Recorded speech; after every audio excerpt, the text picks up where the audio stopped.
What if I told you that the tingling, numbness, or pins and needles sensation you feel in your feet isn't just a minor annoyance, but an early warning sign that your body is quietly losing one of the most important connections you rely on every single day? That may be uncomfortable to hear, but after decades of working with adults over 60, I can tell you this is one of the most overlooked signals in senior health. It rarely begins with pain. It begins quietly. You feel a strange buzzing in your toes at night. Your feet feel colder than they used to. You look down more often when you walk, almost without realizing it. And slowly, step by step, your confidence begins to fade. Many older adults are told, "It's just nerves, learn to live with it." But here's the truth, most people are never told. Your nerves are not gone. They are disconnected, understimulated, and waiting for the right signal to come back online. Today I'm going to show you 3 simple seated exercises that can help stop foot tingling fast, restore circulation, and rebuild the communication between your brain and your feet, starting from the very first chair you sit in today. Before we dive in, if you haven't subscribed yet, I recommend you hit that button and turn on the bell so you never miss another health tip made just for you. If you enjoy this video, type 1 in the comments. If not, type 0 to let me know how I can make better content for you. Exercise 1, the seated march, waking up the quiet signal between your brain and your feet. Before we talk about strength, balance, or even relief, let me ask you something honest. When was the last time your feet truly felt awake? Not just present, but responsive, alert, and fully connected to your body. Because for many adults over 60, the first thing that fades isn't muscle, it's communication. The brain still sends the signal to the feet, but along the way, that signal weakens, slows down, or arrives too late. And that tiny delay, often invisible to others, is exactly where tingling, numbness, and instability begin. This is why the seated march is the most important place to start. It may look simple, it may even feel too easy, but physiologically, this movement is one of the most powerful resets for your nervous system, especially when tingling has become part of your daily life. To begin, sit toward the front edge of a sturdy chair. Not a soft couch, not a recliner, something stable with a firm seat. Your feet should be flat on the floor, about hip width apart. Before you move, take a moment to correct your posture. Sit tall, let your chest open. Imagine a gentle string lifting the crown of your head toward the ceiling. This position matters more than people realize because slouching compresses the blood vessels and nerves running down your legs, which is exactly the opposite of what we want when trying to restore signal flow. Now, slowly lift your right knee upward, only as high as feels comfortable. You don't need to raise it high. A few inches is enough to activate the right muscles and nerves. Lower it back down with control, then lift your left knee. As you begin alternating, add your arms naturally. Right knee up, left arm forward, left knee up, right arm forward. This crossbody pattern is not decorative. It forces both sides of your brain to communicate at the same time, which is exactly what tingling and neuropathy disrupt over time. Here's where most people get this wrong. They rush. They bounce through the motion like they're checking a box. I don't want that for you. Slow it down enough that you can actually feel each lift. Each knee that rises is a message. Each foot that returns is a signal being received. If your feet feel numb or distant, you may not feel much at first. That's okay. Keep going. What you're doing is reintroducing rhythm and coordination into a system that has gone quiet. Start with just 30 seconds of controlled marching. That may be enough on your first day. Gradually work up toward 1 minute, then 2 minutes over the coming weeks. You should feel your breathing deepen slightly, but still be able to speak comfortably. That's the correct intensity. This is not a cardio workout. It's a reconnection exercise. The best moments to practice this are during ordinary parts of your day. While watching the morning news, during a commercial break, while waiting for your coffee or tea to finish brewing. These small windows of movement add up faster than people think, and consistency is what truly rewires the nervous system. Here's what's happening beneath the surface every time you march. When your leg lifts, your calf and thigh muscles contract and act like a pump, pushing blood back up through your veins. When your leg lowers, fresh, oxygen-rich blood flows back down into your toes. For nerves that have been starved of circulation for months or years, this is like turning the lights back on in a room that has been dark for too long. And when circulation improves, that tingling sensation often begins to soften, even from the very first session. But there's another layer that matters even more. If you've been dealing with foot tingling for a while, your brain has slowly started to ignore signals coming from your feet. It has adapted to the silence. This exercise interrupts that pattern. Every controlled lift tells your brain, pay attention, your legs are moving, your feet are active.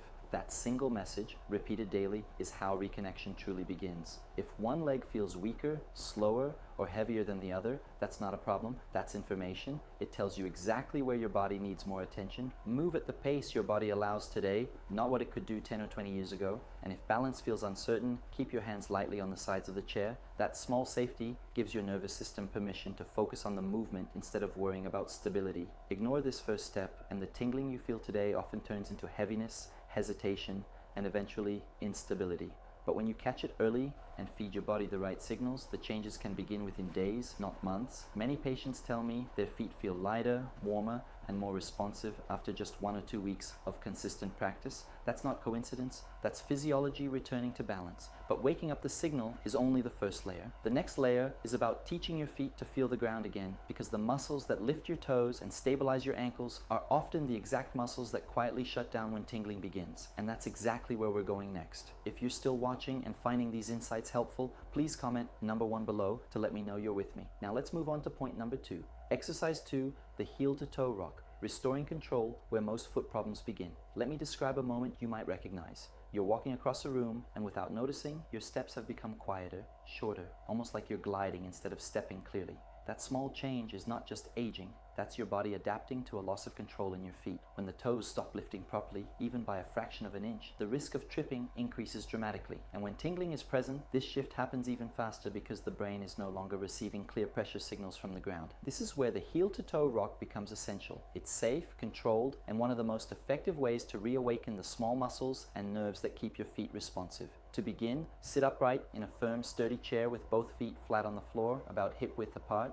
If possible, remove your shoes or wear something soft and flexible so your feet can move naturally and feel the surface beneath them. Sit tall, not stiff, just supported, with your hands resting gently on your thighs. Now slowly lift both of your heels off the ground while keeping your toes and the balls of your feet pressed firmly into the floor. You should feel your calf muscles tighten. Hold that position for just a second, long enough to notice the contraction, then slowly lower your heels back down. From there, shift the motion in the opposite direction. Keep your heels planted and lift your toes and the front of your feet upward. You will feel the muscles along the front of your lower legs, the shins, begin to activate. Hold briefly, then lower your toes back down. Continue alternating in a gentle rocking motion. Heels up, then down, toes up, then down. The rhythm should feel deliberate and steady, never rushed. Here's the difference between doing this exercise and doing it effectively. Most people bounce through it, they lose control, they skip over the part that actually matters. I want you to move slowly enough that you can feel every phase of the motion. When your heels lift, notice how the pressure shifts into your toes. When your toes lift, notice how your weight settles into your heels. This is not just muscle work, this is sensory retraining. You are teaching your brain to recognize pressure again, to understand where your weight is and how to adjust it moment by moment. Start with 10 slow repetitions. If that feels manageable after a few days, gradually build up to 15 or 20. Always prioritize control over quantity. 10 precise repetitions will always do more for your nervous system than 30 rushed ones. Once this feels steady while seated, you can progress by performing the same movement, standing, with your hands lightly resting on the back of a chair or a countertop for support. Standing adds another layer because it forces your body to stabilize while shifting weight, which is exactly what happens every time you walk. This exercise is especially important if you've noticed that you shuffle your feet, that you catch your toes on rugs or thresholds, or that you feel unsure stepping off a curb or onto uneven ground.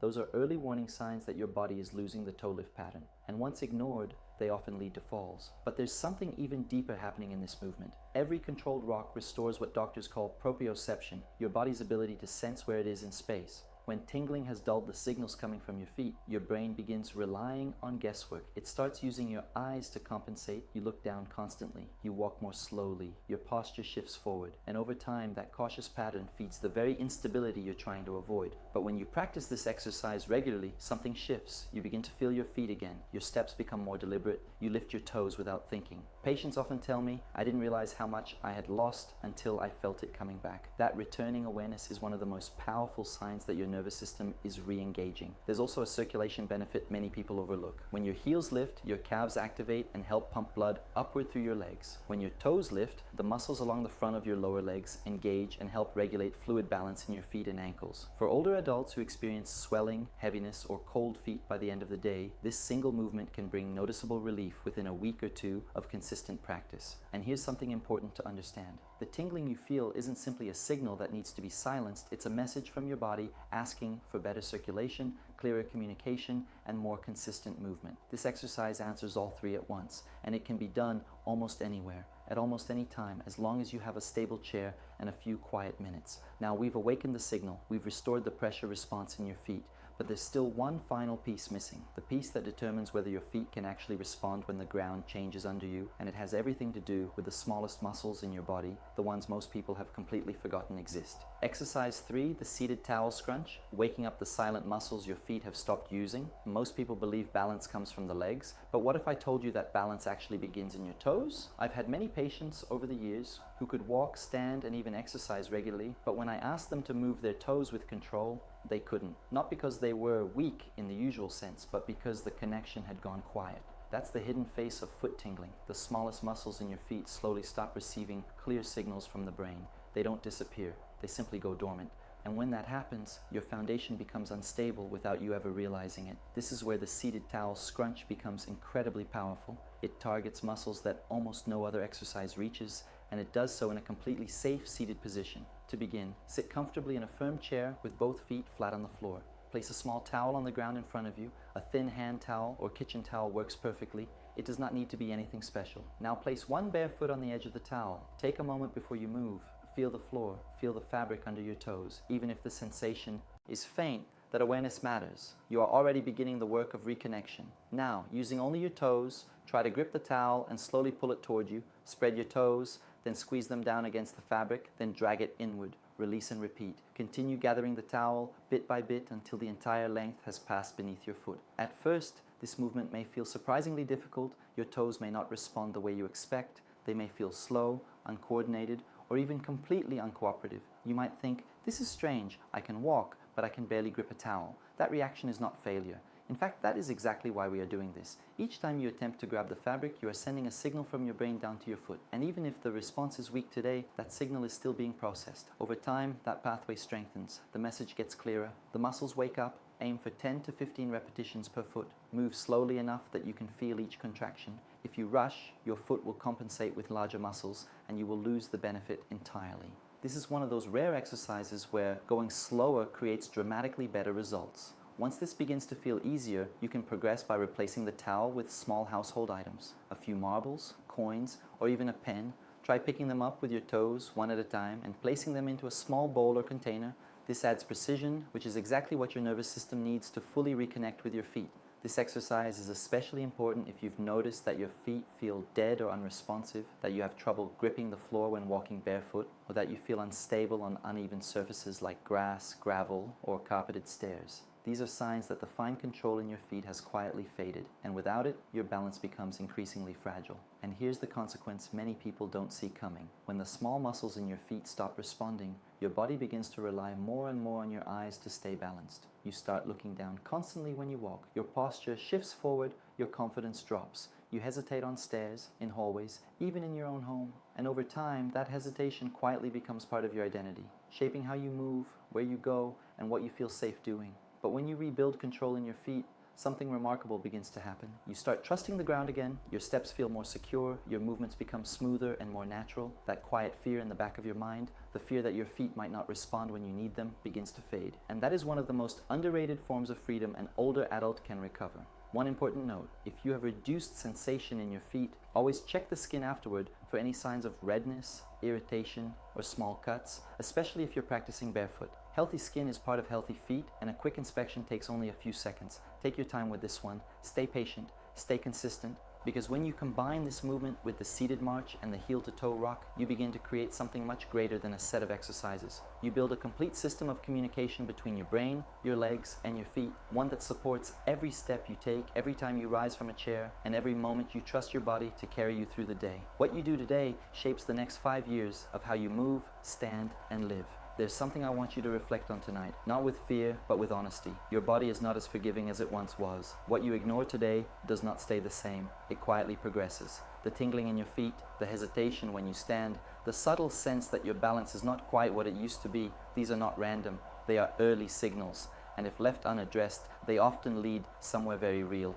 Falls, injuries. A shrinking world where rooms you once crossed without thought now feel uncertain. I've seen patients go from walking confidently to needing assistance in less than a year, not because something dramatic happened overnight, but because small warning signs were overlooked for too long. The truth is, aging bodies don't usually fail because of a single event. They fail because the nervous system, muscles, and circulation that support you are no longer receiving the signals they need to stay sharp. As we age, the body becomes more vulnerable in ways that are not always obvious. Even during sleep, circulation slows, joints stiffen, and nerve signaling becomes less active. That's why so many older adults feel unsteady first thing in the morning. It's not just stiffness, it's temporary disconnection. And if you step into your day without reactivating that system, you're asking your body to perform before it's truly ready. That's when missteps happen. That's when accidents occur, in the most ordinary moments, getting out of bed, walking to the bathroom, stepping onto a rug. But here's the part that gives you control. Everything you've learned today is not about exercise for the sake of movement. It's about restoring communication within your body,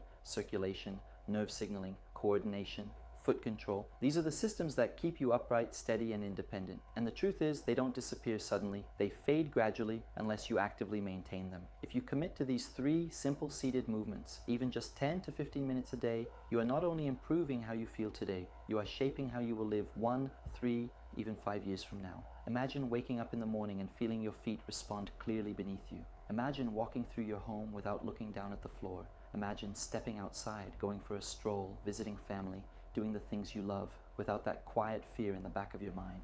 That is the future these exercises protect. On the other hand, if nothing changes, the path forward is unfortunately predictable. Slower reactions, reduced mobility, increased dependence, and for many, a life that becomes smaller, more limited, and more cautious year by year.